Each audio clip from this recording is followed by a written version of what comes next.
Neste exato momento, acabou de ser confirmada uma notícia, uma informação direto de Brasília que pegou o Brasil inteiro de surpresa. O Brasil inteiro ficou, na verdade, chocado, tá? Com essa informação que foi divulgada diretamente de Brasília. Essa informação foi confirmada e envolve Luiz Inácio Lula da Silva, gente. Vocês vão ficar perplexos mesmo com essa notícia que foi divulgada e confirmada aqui há poucos instantes, gente, tá?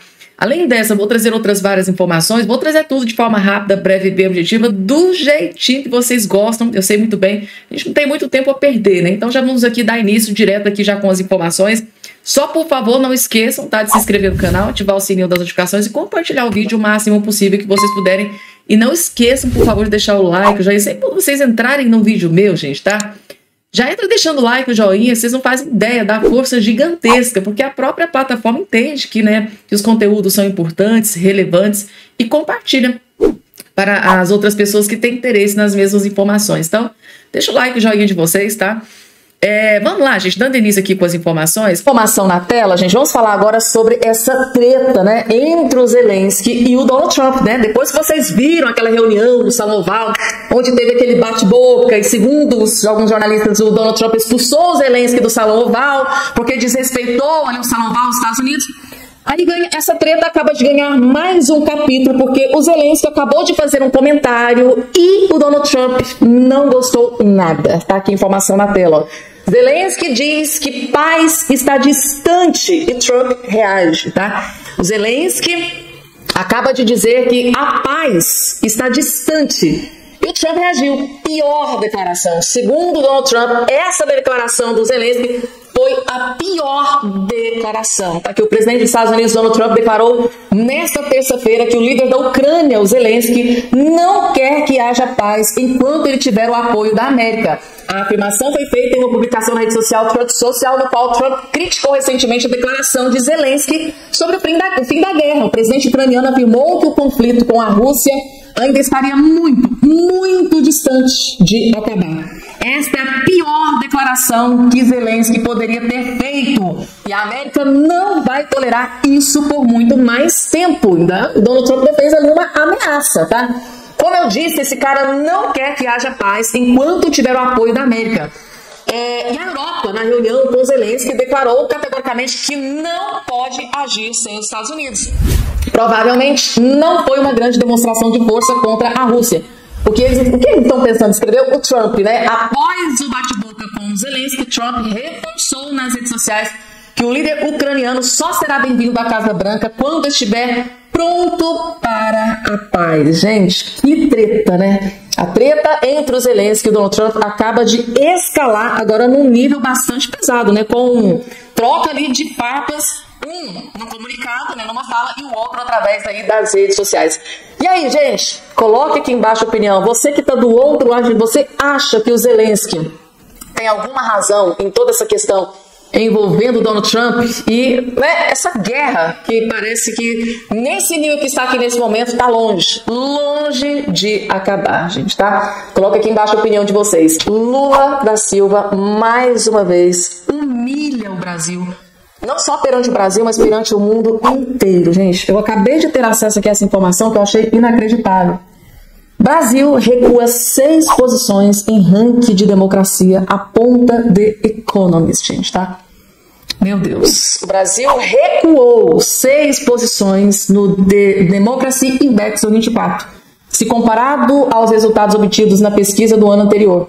O índice analisa 5 fatores diferentes para determinar quais são os países mais democráticos e os mais autoritários do mundo. São eles características do processo eleitoral e plurais, funcionamento do governo, participação política da população e cultura política e liberdades civis. O Brasil ocupava a 57ª posição do ranking, gente, tá? De 165 países e 2 territórios, atrás de nações como Uruguai, Argentina e Suriname. A população política e o embaixo do Supremo Tribunal Federal com Big Techs influenciaram no resultado, gente. Então, aqui nesse desgoverno Lula, o Brasil caiu 5 pontos, gente. 5 posições, meu Deus. A censura de um grupo de usuários ultrapassou o limite do que pode ser considerado as restrições razoáveis à liberdade de expressão, especialmente no meio de uma campanha eleitoral, traz o estudo. A publicação é feita anualmente pela The Economist Intelligence Unit, uma empresa de pesquisas e análise do Economist Group, que publica a revista The Economist. Pelo levantamento, 25 países foram classificados como democracia plena, 46 como democracia falha, 36 regime híbrido e 60 regime autoritário. Na América do Sul, apenas um país se enquadra na última classificação, a Venezuela, como país autoritário. Gente, então tá aqui a informação. O Brasil recuou, gente, retrocedeu. Em questão de democracia, o Brasil só está indo ladeira abaixo. É mais ou menos isso que a matéria fornece de notícia para nós, lamentavelmente. Agora, pessoal, deixa eu trazer aqui um vídeo para vocês que simplesmente explodiu nas redes sociais. E você que é inscrito aqui não pode ficar fora dessa, né? O Lula da Silva escolheu Gleisi Hoffmann para ser a nova ministra das Relações Institucionais. Nova ministra das Relações Institucionais. Mas vejam o que aconteceu aí há um tempo atrás dentro do Congresso Nacional. Assistam.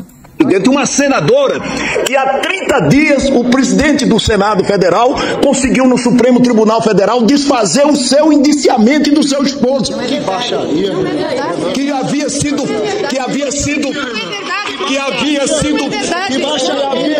Lindenberg tá aqui, ó. Lindenberg Faria, né? O atual namorado tá aqui e ela tá furiosa com essa gravíssima acusação, né? Que havia sido feito pela Polícia Federal. Isso não pode acontecer, isso é um espetáculo triste que vocês estão dando para o país. Dispensa a sessão por 5 minutos. Resumindo para vocês, gente, tá? Essa é a ministra que o Lula escolheu para ser ministra das Relações Institucionais. Esse bate-boca, né? Segundo aqui o Renan, gente, meu Deus do céu, o Renan Calheiros. Ai, pisando na Gleisi Hoffmann, a gente não sabe quem que é pior, né, gente? Tá? É o sujo falando do mal lavado. Ele fez aqui uma acusação gravíssima na época. Nesse vídeo aqui já tem bastante tempo, mas eu só trouxe para vocês conhecerem, gente, tá? De fato, essa acusação grave que foi feita aí contra a Gleisi Hoffmann, né? Renan Calheiros, né, que disse aqui que por ter interferido, ele interferiu no não indiciamento. Vejam só, gente, tá? Renan Calheiros por ter interferido no não indiciamento do seu ex, né? Do seu ex-marido. Meu Deus, gente, que sujeira, meu Deus do céu. Então quer dizer que o STF já livrou a cara da Gleisi Hoffmann do ex-marido. Gente, meu Deus. Às vezes eu tenho nojo da política, vou ser muito sincera e honesta. Então essa aqui vai ser a nova ministra das Relações Institucionais, que foi aí escolhida para salvar o governo Lula. É essa. E mais uma vez, larguem tudo que vocês estão fazendo para prestar muita atenção, porque esse daqui é um dos melhores comentários que você vai assistir no dia de hoje. Coincidência, né? Como que o processo do Eduardo Bolsonaro, mais uma vez, foi parar nas mãos de Alexandre de Moraes? Aqui, gente, vocês vão entender tudo que está sendo planejado, orquestrado para derrubar e destruir o Eduardo Bolsonaro. Prestem atenção. Como que o processo meu, que não sou investigado por 8 de janeiro, não sou investigado por absolutamente nada, como que o processo meu vai parar na mão do Alexandre de Moraes? Que coincidência que é essa? Que o PT faz uma representação para a PGR e isso cai na mão do Alexandre de Moraes para ele enviar para a PGR. Né? Então o Alexandre de Moraes, ele na verdade está me colocando como investigado agora, né? Dentro do caso envolvendo 8 de janeiro. Ou seja, ele está me puxando para dentro de um processo no melhor estilo tribunal de exceção, e mandou para a PGR analisar essa questão do meu passaporte, na verdade só para esquentar aquilo que já está na cabeça dele, que é retirar o meu passaporte, para tentar criar esse constrangimento. Se eu simplesmente receber a visita da Polícia Federal ou me negar a entregar esse passaporte, ele pode evoluir e dizer que eu estou fazendo obstrução de justiça e decretar minha prisão preventiva. Né? Na democracia relativa que a gente vive no Brasil, isso daí é totalmente plausível. E eu lembro aqui que já existem 4 parlamentares que não têm seus passaportes. O senador Marcos Duval, a senadora Rosana Martinelli e também os deputados federais, o Carlos Jordi e também a Carla Zambelli já tiveram seus passaportes apreendidos. Nenhum deles por acusação de corrupção, tráfico de drogas ou assassinato. Todos eles devido a postagens nas redes sociais ou elucubrações sobre envolvimento com o 8 de janeiro. É lamentável que o Brasil esteja chegando nesse tipo de situação. Eu acho que já não falta mais nada para a gente dizer que a gente está no mesmo patamar que a Venezuela em diversos aspectos. Pessoal, esse comentário do Eduardo Bolsonaro aqui é extremamente importante e grave ao mesmo tempo, tá? Vocês sabem que esse aqui é um dos poucos canais que gosta de interagir com os inscritos. Eu gostaria que vocês colocassem aqui embaixo a sua opinião.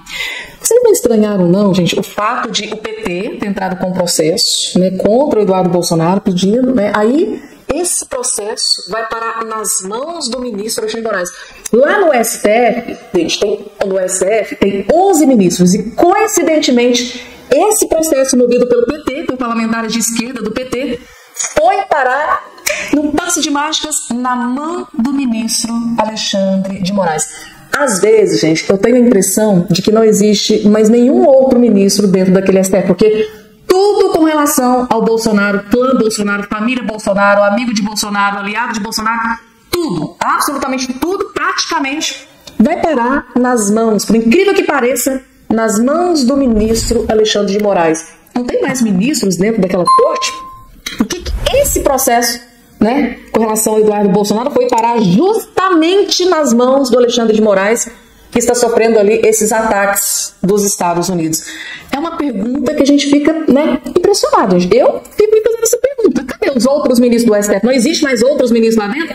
Tudo que envolve a família Bolsonaro cai nas mãos do Alexandre de Moraes. Por que será que isso acontece, né, gente? Coloca aqui embaixo a opinião de vocês, tá? Pessoal, vamos entender essa questão envolvendo o Alexandre de Moraes e o Eduardo Bolsonaro, porque segundo a Ana Paula Henkel, ela disse que será um baita erro, né, caso o Alexandre de Moraes mande, né, apreender o passaporte do Eduardo Bolsonaro. E ela diz, ela vai além, ela diz que seria um golaço para a direita, né, se ele tomar essa decisão. Ou seja, vamos assistir o vídeo aqui que vocês vão entender por que isso pode ser o maior erro da vida do Alexandre de Moraes. Vamos entender. Né? É aquela história, né? Não perturbe o seu inimigo quando ele estiver cometendo erros, porque isso vai ser um baita erro. Mas vai ser um baita erro se isso acontecer e se o senhor não puder sair do Brasil. E como se você não tendo passaporte, tendo que ficar no Brasil, como se isso fosse parar as informações sobre o Brasil aqui nos Estados Unidos, né? Então eu acho que se eles realmente seguirem esse caminho, deputado, eu acho que vai ser a cereja do bolo, exatamente mostrando tudo que nós estamos falando, o trabalho que vocês têm feito. Em algumas semanas, né? Há algumas semanas, Donald Trump, num discurso no CIPEC, diz: meu amigo Eduardo Bolsonaro, manda um abraço para o seu pai, família maravilhosa. E 2 semanas depois, o passaporte do senhor é confiscado, sendo que o seu pai não estava lá porque teve o passaporte confiscado. Muita gente está falando que antes de melhorar, vai piorar um pouco. E se for esse piorar, eu acho que eles vão simplesmente colocar a digital em tudo que nós estamos denunciando esses anos todos. É verdade, mas não vamos torcer por isso não, Ana. Assim, cada um vai ter sua decisão. Não está torcendo nada. Cada um vai ter sua decisão pessoal. Se eles fizerem um tiro no pé de bazuca, concordo. Mas assim, não há nada de demérito. Não há demérito se o deputado optar por fazer resistência daqui. Não há demérito. Nós 3 estamos aqui e podemos falar coisas que às vezes no Brasil é mais arriscado. Então, combater uma ditadura se faz de várias frentes possíveis. Várias frentes de batalha. Não há demérito se o deputado optar por ficar aqui com a gente, lutando e denunciando o que está acontecendo. Eu compreendi o que a Ana falou. Eu não estou torcendo para confiscar o passaporte dele, não. Mas se por acaso isso acontecer, eu acho que eles vão dar um tiro de bazuca no pé.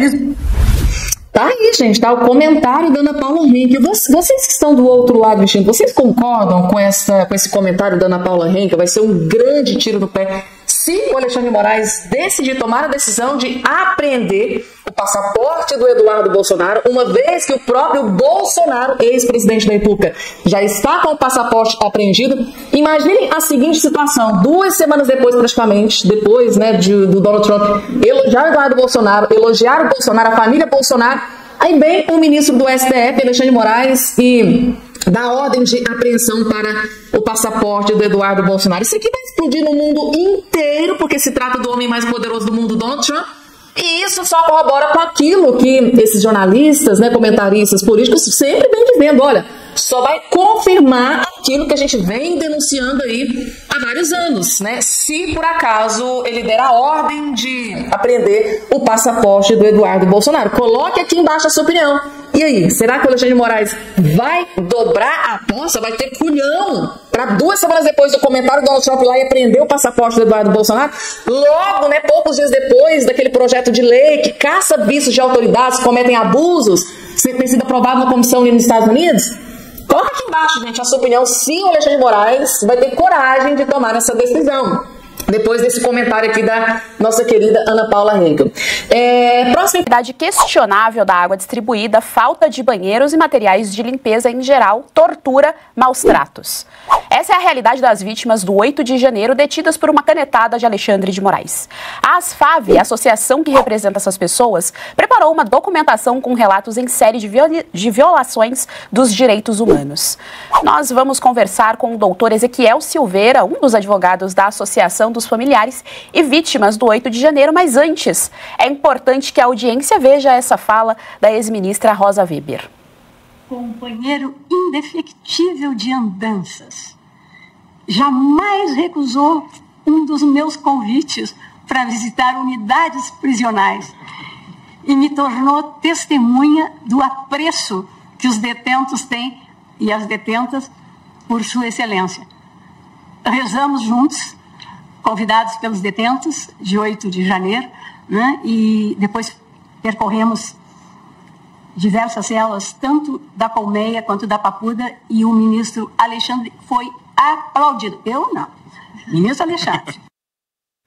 Bom, nós vamos conversar então com o doutor Ezequiel. Boa tarde, doutor Ezequiel, seja muito bem-vindo ao nosso Jornal da Oeste. Muito obrigada pela disposição em conversar conosco aqui. Olha, essa descrição, né, desses documentos, esse dossiê feito pela associação demonstra a realidade, e é interessante a gente ver, porque nós acabamos de relembrar aqui a nossa audiência um vídeo de setembro de 2023, em que a Rosa Weber afirmou naquela ocasião que o Alexandre de Moraes, tanto na Colmeia quanto na Papuda, ou seja, tanto no presídio masculino quanto no feminino, foi aplaudido pelos presos ali, e evidentemente ela também estava fazendo uma clara referência aos presos políticos do 8 de janeiro. Mas, doutor Ezequiel, o que a gente quer saber do senhor é como que se deu esse relatório, quais são as condições desse preso, o nível desses presos políticos, o nível aí da gravidade do que está acontecendo. Seja bem-vindo ao Jornal da Oeste, boa tarde. Boa tarde, Geise, boa tarde a toda a audiência aqui do Jornal da Oeste. É sempre um prazer estar com vocês hoje nesse feriado de carnaval. O que a gente consegue abstrair, né, dessa fala da ministra, e foi de muito bom tom vocês trazerem essa fala hoje, porque é a comprovação do que nós vimos denunciando há já mais de 2 anos, né, que são as narrativas se contrapondo com a realidade. O que nós temos, na verdade, é o absolutamente oposto do que é dito, é o absoluto oposto do que é dito pelo Supremo Tribunal Federal, pelo consórcio, né? Supremo Tribunal Federal, governo Lula e grande imprensa, principalmente a Rede Globo. Esse dossiê nós vimos preparando já desde o primeiro momento. Veja, essas imagens que vocês estão vendo aí da Academia Nacional da Polícia Federal, que foi para onde as pessoas que foram presas no dia 9 de janeiro foram levadas, eu estive lá, eu passei a noite com essas pessoas lá. E naquele momento nós achávamos que havia sim tido uma prisão ilegal, uma prisão abusiva, uma vez que essas pessoas estavam aí, sequer sabiam que haviam sido presas, sequer havia sido dada voz de prisão para essas pessoas, mas a gente imaginava que essa situação se resolveria o quanto antes, que essas pessoas seriam ali qualificadas e liberadas. Não imaginávamos que estas mais de 1.500 pessoas que ali estavam seriam levadas ao presídio e mantidas no cárcere durante tanto tempo. E já neste momento nós percebemos que estava tudo muito errado e que a coisa escalaria a partir daí. Quando nós percebemos que as pessoas continuaram a ficar presas, que a audiência de instrução que deveria acontecer em 24 horas iniciou depois de 4 dias e terminou, muitos casos, depois de 15, 20 dias, nós falamos, nós precisamos documentar isso, porque a sociedade precisa saber o que está acontecendo e, pior, vão dizer que não aconteceu. Então a gente vem atualizando este relatório de violações desde então, tá? E agora no início do ano nós fomos convidados pela oposição na Câmara dos Deputados para submeter essa documentação aos parlamentares da oposição. Nós, então, enviamos não apenas o relatório de violações que nós vimos atualizando, mas enviamos também uma série de ofícios, são quase 60 ofícios, que nós enviamos para diversos órgãos e a grande maioria deles, 99% desses ofícios, não foram respondidos. Ofícios para a Polícia Federal, Ministério Público Federal, gabinetes dos ministros do Supremo, Ministério dos Direitos Humanos, Organização dos Estados Americanos, Comissão Interamericana de Direitos Humanos, muitos e muitos órgãos que foram acionados pela associação, que foi criada em maio de 2023, justamente para poder acessar a estas instituições, para poder institucionalmente discutir a situação dessas pessoas, e muito poucos desses ofícios foram respondidos. Então, nós preparamos esse dossiê com esse relatório de violações, todos esses ofícios, todas essas comunicações, e submetemos à oposição na Câmara dos Deputados, para que, juntamente com eles, nós possamos trabalhar aquela que é a principal pauta para estas pessoas hoje, que é a anistia daqueles que nós chamamos de vítimas do 8 de janeiro, que são pessoas que estão sendo absolutamente abusadas pelo Estado brasileiro, pelo Supremo Tribunal Federal e pelo ministro Alexandre de Moraes. E quando a gente se depara com uma fala como esta, com esse teatro que foi feito ali pela ministra Rosa Weber e pelo ministro Alexandre de Moraes, eu posso dizer o que de fato aconteceu naquele dia, porque me foi passado pelas minhas clientes, pelas minhas assistidas, as pessoas que estavam lá. Houve pessoas que, quando viram o ministro chegando lá, passaram mal, tiveram dor de barriga, não souberam como reagir. Houve quem... Isso foi motivo, inclusive, de brigas entre elas lá, porque as pessoas não sabiam como reagir, se... com aquele ânimo, né, de insultar a pessoa que estava lhe abusando, mas com medo de uma repressão maior, e aí algumas pessoas aplaudiam, outras oravam, outras passavam mal. Então, assim, na verdade, o que a ministra Rosa Weber estava relatando ali não era um momento ali de celebração entre as pessoas, era o encontro das vítimas com os seus abusadores, e não tiveram condição psicológica de sequer reagir. E aqueles que ainda tinham alguma... possibilidade, né, psicológica de fazer alguma coisa ali, optaram, como bons cristãos, que a grande maioria em orar pelos seus opressores e pelos seus acusadores. Foi isso que de fato aconteceu. Doutor Ezequiel Silveira, eu vou aproveitar um gancho da sua fala em relação às penas, né? O senhor comentou ali a respeito de todas essas pessoas ali juntas, e depois as penas que não foram individualizadas, para chamar aqui um vídeo do ministro Alexandre de Moraes. O Supremo Tribunal Federal está analisando de forma detalhada, de forma individualizada, para que rapidamente aqueles que praticaram crimes sejam responsabilizados nos termos da lei. Quem praticou um crime mais leve terá sanção mais leve. Quem praticou um crime mais grave terá sanção mais grave. E aquele que não praticou e eventualmente o nome constou e não houver provas disso, será imediatamente solto e será absolvido.